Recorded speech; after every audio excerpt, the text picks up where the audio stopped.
Go for the head! Exactly. Go for the horns! So to knock the horns off. Hey there, welcome back. Today we're going to be talking about staff sparring and how to go from no real ability with the weapon to proficiency in sparring and fighting. I did a video a while previously about the basics of stick sparring, and I'm going to leave a link at the end of this video to that. And a lot of those concepts carry over here. The difference is a stick is a relatively uncomplicated weapon. I'm holding it here, and I block with this part and I strike with this part. It's a single factor.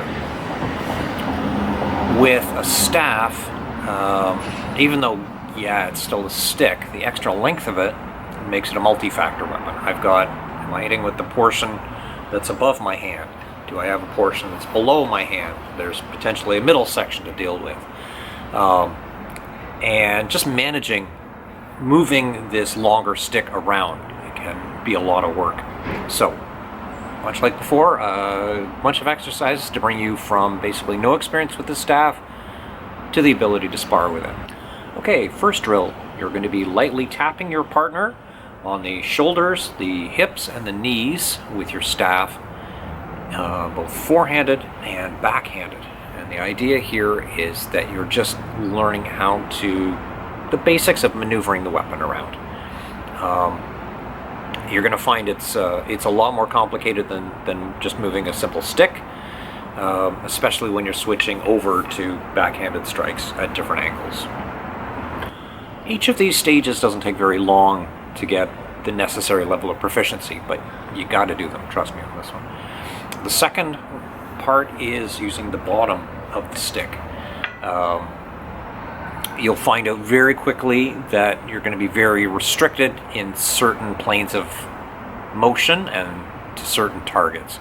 Again, you're going to want to do this forehanded, you're going to want to do this backhanded in some fashion. And it's when you do the backhanded ones that you're going to really understand how complex the staff can be. Step 2 is blocking. And you don't need to get a lot of really technical stuff going on with your blocks. It's basically just putting the staff in the way of this incoming tap to your shoulders, hips, and knees. Just being very basic about it.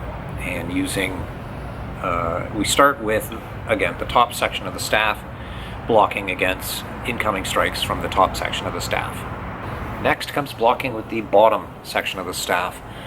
The person feeding strikes is still using the top section. It's a good overall general method to do this, and it's uncomplicated.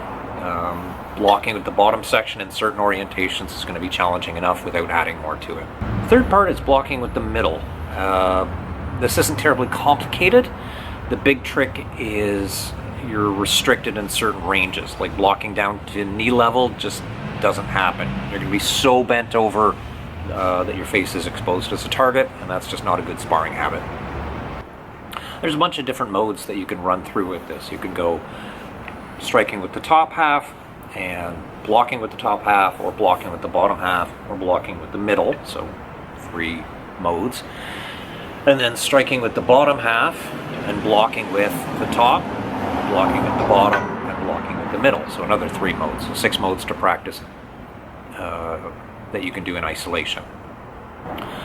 There's nothing wrong with spending a lot of time on this stage because, again, there's a lot of complexity to the blocking. Striking isn't really that difficult, all right? You can just use the top end and really go at it if you wanted to. It's not that complicated. But blocking tends to be very complex because there's a lot of decisions to be made about, is it this, is it this, am I coming in some weird backhanded method? There's a lot to process, and there's a strike coming at you, so there's not a lot of time to do it.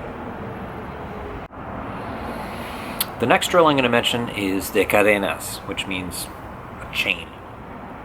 And we do this one a lot. I like this for, it's really good for warm-ups. If you've ever played any sort of racket sport where people rally or volley, they're just sending the ball back and forth. Nobody's trying to gain points. They're just warming up and getting into the mindset of the game. Same works really well here. Cadenas is just, you're trying to make an unbroken chain of technique, right? I strike, I block, I strike, I block, I strike, I block. And my partner's doing the same. It really is. There's a lot of options. You strike me, boom, and we go at this speed.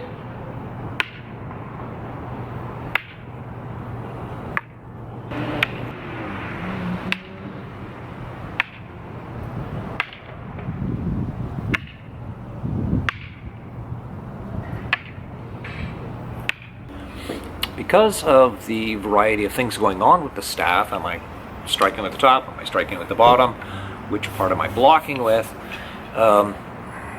Because there's all of these factors going on at the same time, I really recommend spending a lot of time on this drill, because it's going to give you the ability to cycle through all of these different modes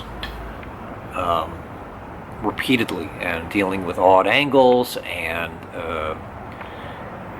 making these decisions about, am I going to block this way or am I going to block this way, making those decisions quickly and efficiently. The lever is much longer. Okay, so I have an alibi.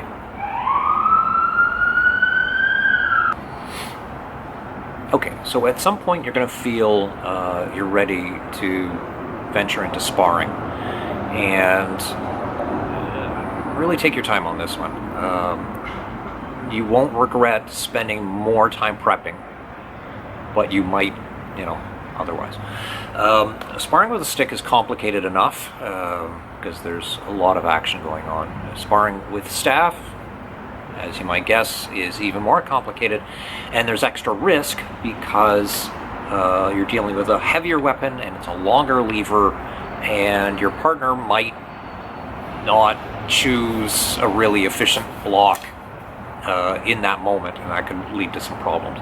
So prepare yourself, like really put in the time with drills like de cadenas, and then when you start sparring, really go light, and protective gear is essential for these moments. Start with at least light gloves, eye protection. I mean, not these, but goggles of some sort. I really recommend for your starting protection. As you get more experience and more proficiency, you can start going heavier. Maybe you want heavier gloves as well, and maybe a fencing mask.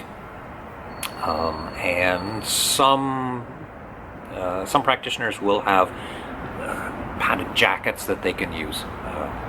Might not be a bad idea. So that'll pretty much do it for today. I'd love to hear your thoughts in the comments, and if you try this method out, let me know how it goes. I'm going to leave you links to two videos.